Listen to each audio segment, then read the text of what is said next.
تو اخلاقی بگاڑ سے مجھے یہ سمجھ آئی ہے کہ آپ یہ کہنا چاہ رہے ہیں کہ ہم روزے تو رکھ رہے ہیں، جیسے مثلا جنرلی میں نے بھی فیل کیا ہے کہ روزے تو ہم رکھ لیں ہیں لیکن روزوں کے ساتھ جھوٹ بھی بولی جا رہے ہیں. پھر اگر ہم روزے رکھ رہے ہیں تو پھر تو یہ مہینہ مثالی بن جانا چاہیے، یعنی کہ نہ چوریاں ہوں، نہ ڈکیتیاں ہوں، نہ کسی کی جھوٹ کی کمپلینٹ ہو، نہ ایک دوسرے کے خلاف بہتان لگانے کی بات ہو، نہ کوئی جو ہے فیک نیوز، جو سوشل میڈیا جو ہمارا ڈپارٹمنٹ ہے فیک نیوز کا، نہ کوئی اس طریقے کی. اسلام تو کہتا ہے کہ کوئی بھی بات کرنے سے پہلے آپ اس کی تصدیق کر لیا کریں نا، تو تحقیق اور تصدیق کرنے کے بعد ہی کسی سے بات کرو، الا یہ کہ آپ کسی سے کوئی جنرل بات بھی کرو، اور اگر آپ وہ بات تحقیق اور تصدیق کے بغیر آپ کر رہے ہیں تو وہ بہتان جو ہے وہ کنسیڈر ہوتی ہے. ایون سو مچ سو بہت ساری ایسی باتیں نبی کریم صلی اللہ علیہ وسلم کی ہمیں حدیثیں بھی ملتی ہیں کہ ایسی پازیٹیو باتیں جن کا مطلب پازیٹیو ہی تھا، اس کو نبی کریم صلی اللہ علیہ وسلم کے حوالے سے کہا تو انہوں نے کہا کہ اگرچہ یہ باتیں جو ہیں مثلا کہ بالکل اسی طریقے سے اخلاقیات پر مبنی ہیں، لیکن بغیر کسی کی اجازت کے، بغیر اس کے کہے آپ نے کسی کے ساتھ اس کو منسوب کیا تو بھی آپ غیر اخلاقی کام کرتے ہیں، آپ اخلاقیات کو وائلیٹ کرنے کے اس کے مرتکب ہوتے ہیں. ٹھیک ہے، تو اخلاقی بگاڑ جو آپ کہہ رہی ہیں کہ ہمارے معاشرے میں آیا ہے کہ لوگ روزے بھی رکھ رہے ہیں، نماز بھی پڑھ رہے ہیں، لیکن اس کے باوجود ہمارے معاشرے کے اندر ہر طرح رشوت بھی ہے، بددیانتی بھی ہے، جھوٹ بھی ہے، منافقت بھی ہے، ایک دوسرے کا حق مارنے کے واقعات بھی ہو رہے ہیں، چوری ڈکیتی بھی ہو رہی ہے. تو یہ مثلاً کہ کنٹراسٹ چیزیں ہو رہی ہیں. تو اس کی وجہ مجھے یہ سمجھ آتی ہے کہ ہم نے اسلام کو اس کی روح کے مطابق جو ہے اڈاپٹ نہیں کیا ہوا ہے. شاید ہم اپنے بچوں کی یا ہماری نسلیں جو ہیں اس طریقے سے تربیت نہیں کر سکی کہ ہم نے اسلام کو صرف سجدہ کرنے کو سمجھ لیا ہے. نماز صرف سجدہ کرنے کا نام نہیں ہے، نماز صرف کلمے پڑھنے کا نام نہیں ہے، نماز قائم کرنے کا نام ہے. نماز قائم کیسے ہوتی ہے کہ نماز اس طریقے سے قائم ہوتی ہے کہ ہم جو ہے جتنے ہمارے اوپر حقوق یا اخلاقیات فرض کیے ہیں ہمارے مذہب نے ہمیں جو مثلا ایک گائیڈ لائنز دی ہے اس کے مطابق ہم زندگی گزاریں تو ہماری نماز قائم ہوتی ہے. مثلا کہ نمازی انسان جو ہے وہ کیا کرتا ہے، وہ وقت کی پابندی کرتا ہے، جبکہ وہاں پہ وقت کی پابندی کا کوئی کانسیپٹ ہی نہیں ہے. حکمران نہیں کرتے، کوئی بھی نہیں کرتا کہ کوئی ٹائم دے کے لوگ لیٹ آتے ہیں. اسی طریقے سے وہ جو ہے نماز یہ کہتی ہے کہ جی اچھے اخلاق کا مظاہرہ کرو، جھوٹ نہ بولو، سچ بولو. ٹھیک ہے، اور راست بازی کو اختیار کرو. سچ تو اب آج کل تو ایک ایسی بات گئی ہے بات کہ کہتے ہیں کہ ہر کسی کا اپنا اپنا سچ ہے، لیکن بات جو ہے فیکٹس پر، حقائق پر مبنی بات کرے اور سچی اور اچھی بات کرے. بری بات کرنا، بہتان باندھنا اور منافقت کرنا اور اس طریقے کے کام کرنا، یہ سارے کی ساری غیر اخلاقی حرکتیں ہیں. جو نماز پڑھتا ہے وہ ظاہر ہے کہ ان اخلاقی برائیوں سے دور رہتا ہے. تو یا تو پھر ہماری نماز نہیں ہے، ٹھیک ہے، اور اگر نماز ہے تو پھر غیر اخلاقی حرکتوں کا تو کوئی وجود نہیں رہتا نا. تو ہمیں ان رویوں کے بارے میں سوچنا پڑے گا کہ بھئی اگر ہم مسلمان معاشرہ ہیں تو ہماری ریفلیکشن میں تو مسلمان معاشرے کی ہونی چاہیے نا. اب ہمارے یہاں پر آپ یہ دیکھیں کہ ہم بات بات میں مغرب کی مثالیں دیتے ہیں کہ جی مغرب میں جو ہے لوگ جنرلی وہاں پر بچوں کو سچ سکھایا جاتا ہے، بچے جھوٹ نہیں بولتے. وہاں کے لوگوں کے بارے میں ایک پرسیپشن ہے کہ نہ وہاں کا ٹیچر جھوٹ بولتا ہے، نہ وہاں کا اسٹوڈنٹ جھوٹ بولتا ہے. ٹھیک ہے، ایسا ہی ہے نا.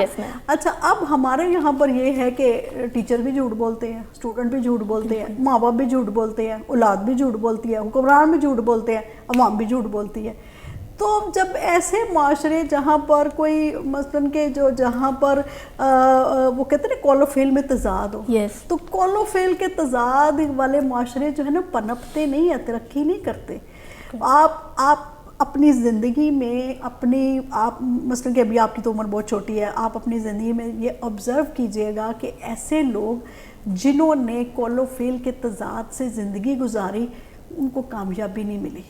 کامیابی اسی کو ملتی ہے جو کمیٹڈ ہے، جو راست باز ہے، اور جو مثلاً کہ مکمل سچ تو خیر پاسبل، مثلاً کہ مکمل سچا ہونا چاہیے انسان کو، یعنی کہ وہ تو نبی کریم صلی اللہ علیہ وسلم ہے جو کہ سپر ہیومن بینگ تھے، جو کہ جو ہے مثلاً کہ صادق اور امین تھے.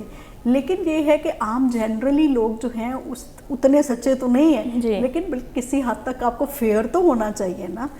تو یہ صفات ہمیں جو ہے مثلا کہ ہمیں صرف روزے نہیں رکھنے بھوک پیاس کے، ڈائٹنگ کے، ہم نے نماز صرف کلمے نہیں پڑھنی بلکہ ہم نے اس کو اپنی زندگیوں پہ نافذ کرنا ہے۔ اخلاقیات کی بات ہو اور ہمارے پیارے نبی حضرت محمد صلی اللہ علیہ وآلہ وسلم کی بات نہ ہو، یہ کہاں ممکن ہے؟ ہمارے پیارے نبی صلی اللہ علیہ وآلہ وسلم کا فرمان ہے، بے شک میں اخلاق کی تکمیل کے لیے بھیجا گیا ہوں۔ جب ہم ان کی امت ہیں اور ہمیں ان کے فرمان پر جب انہوں نے ہمیں یہ فرمان دے دیا ہے کہ آپ اخلاق کی تکمیل کے لیے ہی بھیجے گئے ہیں، تو ہم پر یہ فرض ہے کہ ہم اس فرمان پر عمل کریں۔ اسی کے ساتھ میں آگے بڑھوں گی۔ میم ہمارا ڈیجیٹلائزیشن ایرا چل رہا ہے، سوشل میڈیا ہے، میم اس میں اخلاق ہم کہاں کس حد تک قائم کر سکتے ہیں اس دور میں؟ اسی میں تو اخلاق قائم کر سکتے ہیں۔ آپ مجھے بتائیں کہ جو سوشل میڈیا ہے جس کے اوپر ہماری ریلائنس ہے، ہم یوں ہی فون جو ہے پک کرتے ہیں اور ہر وقت اس کو براؤز کرتے ہیں، سکرول کرتے ہیں، ٹھیک ہے، اپنے سوشل میڈیا پلیٹ فارمز کو، تو اس پر جو ہے کیا ہے، پروپیگنڈا ہے، فیک نیوز ہے، غیر اخلاقی کانٹینٹ ہے اور بری زبان ہے، یہ سارا کچھ ہے۔ اس کے کانٹریری جو ہے ہم اچھا کانٹینٹ بھی دے سکتے ہیں، کنسٹرکٹیو دے سکتے ہیں، ہم وہاں پر آئیڈیاز دے سکتے ہیں، ہم وہاں پر ٹریننگز دے سکتے ہیں، ہم اخلاق کی تربیت دے سکتے ہیں۔ دراصل کمیونیکیشن ایک ایسی چیز ہے جو کہ زندگی کی پاور ہے۔ ہم ہر انسان کی یہ انسٹنکٹ ہے، فطرت ہے نا، کہ وہ اپنے حالات کے اوپر کنٹرول حاصل کرنا چاہتا ہے۔ اس کنٹرول کے لیے وہ رب سے بھی ہم کلام ہونا چاہتا ہے، دعا کرتا ہے، وہ بھی تو کمیونیکیشن کی ایک شکل ہے نا۔ آپ مثلاً کہ ہم دعائیں کرتے ہیں، ہم اپنے رب سے کمیونیکیٹ کرنا چاہتے ہیں، ہم اپنے باس سے کمیونیکیٹ کرنا چاہتے ہیں، ہم اس کے مائنڈس تک رسائی حاصل کرنا چاہتے ہیں۔ آپ اسٹوڈنٹ ہیں جو ٹیچر کے ساتھ ہے، آپ اپنی کامیابی سے، تو ہر وقت ہر انسان ایک کمیونیکیشن کی جستجو میں لگا رہتا ہے نا، اپنے حالات پر کنٹرول کرنے کے لیے۔ یہ ہے کمیونیکیشن کی پاور۔ تو جو میڈیا کی پاور ہے اس کو ہم اخلاقیات کی جو ہے ٹریننگ کے لیے، یعنی کہ اس میں اچھا کانٹینٹ دے کر، ایک مفید کانٹینٹ دے کر، اور جو ہے بجائے اس کے کہ ہم اس کے اوپر فحش قسم کے ناچ گانے اور جو ہے اس طریقے کا کانٹینٹ دیں جس کا نتیجہ معاشرے میں اخلاقی بے راہ روی اور برائی اور بے حیائی اور اس طریقے کی چیزوں سے نکلتا ہے، اس کی بجائے ہم اس کانٹینٹ اس پہ اس طریقے کی چیزیں دیں کہ لوگوں کے اندر جو ہے سکل سیکھیں، لوگ اخلاق سیکھیں، لوگ جو ہے نا دلیل سیکھیں، لوگ عقل سیکھیں، لوگ دانش سیکھیں، لوگ ٹیکنالوجی سیکھیں، ٹیکنالوجی کا استعمال سیکھیں۔ جب اس طریقے کی چیزیں ہم انٹرٹینمنٹ بھی ہو، میں یہ نہیں کہہ رہی کہ اس طریقے کا سارا، لیکن ساتھ ایسا کانٹینٹ ہو جو انفارمیٹیو ہو، جو ہماری آج کل کی یوتھ کو ہیومینٹی اور ہیومرس جو اس طرح کی چیزیں ہیں وہ سیکھنے کی، وہ اس طریقے کی چیزیں ہونی چاہیے نا جس کے اندر مثلاً کہ جس میں بھلائی ہو۔ جو دنیا کا ہر مذہب ہر اخلاق، آپ کسی دنیا میں بہت سارے لوگ نان بلیورز بھی ہیں، مثلاً کسی بھی قسم کے مذہب پہ یقین نہیں رکھتے، اگر انہوں نے اپنا ایک کوئی وہ جو ہے اخلاقیات کا بھی چارٹر بنایا ہوا ہے نا، اس کو بھی اٹھا کے دیکھ لیں۔ بالکل وہ بھی یہ نہیں کہیں گے کہ بے حیائی، برائی، بدامنی اور یہ سارا کچھ جو ہے نا یہ کسی بھی مذہب کی ٹیچنگ میں شامل ہے، اس کو کرو، اس کو پلاؤ، اس کو پڑھاؤ، ایسا کچھ بھی نہیں ہے۔ تو ہمیں چاہیے کہ ہم اپنی جو ہے اس کے مطابق کام کریں، جو مثلاً کہ ہمارے مذہب کا، ہمارے نبی صلی اللہ علیہ وآلہ وسلم نے، اللہ سبحانہ تعالیٰ نے ہمیں جس مقصد کے لیے پیدا کیا، ہمارے پیارے نبی صلی اللہ علیہ وآلہ وسلم نے ہمیں اس کی پوری گائیڈ لائن دی ہے۔ ہمارے پاس قرآن کی شکل میں مکمل ضابطۂ حیات موجود ہے، ہم اس کو فالو کریں اور صرف بھوکے پیاسے رہ کر جو ہے نا یہ روزے نہ رکھیں یا صرف کلمے پڑھ کے نماز نہ پڑھیں، بلکہ اس کو اپنی عملی زندگیوں میں نافذ بھی کر لیں۔ بالکل میم، اسی کے ساتھ میں پروگرام اختتام پذیر کروں گی۔ بس آخری سوال کہ آپ ہمارے ناظرین کو اس حوالے سے کیا پیغام دینا چاہیں گی؟ میں یہی پیغام دینا چاہوں گی کہ اپنے جو ہے رویوں پر غور کریں اور دیکھیں کہ کیا کہیں ہم اپنا سبق تو نہیں بھول گئے۔ چلے ٹھیک ہے کہ لوگ مثلاً کہ آج کل جو سائنٹیفک دور ہے، نوجوان نسل جو ہے وہ بڑی عقل، دانش اور دلیل کو مانتی ہے، لیکن کوئی عقل، دانش، دلیل آپ کو غیر اخلاقی رویوں کے لیے تو نہیں آپ کو مثلاً کہ آرگو کرتی، یعنی اس کی دلیل تو نہیں ہے۔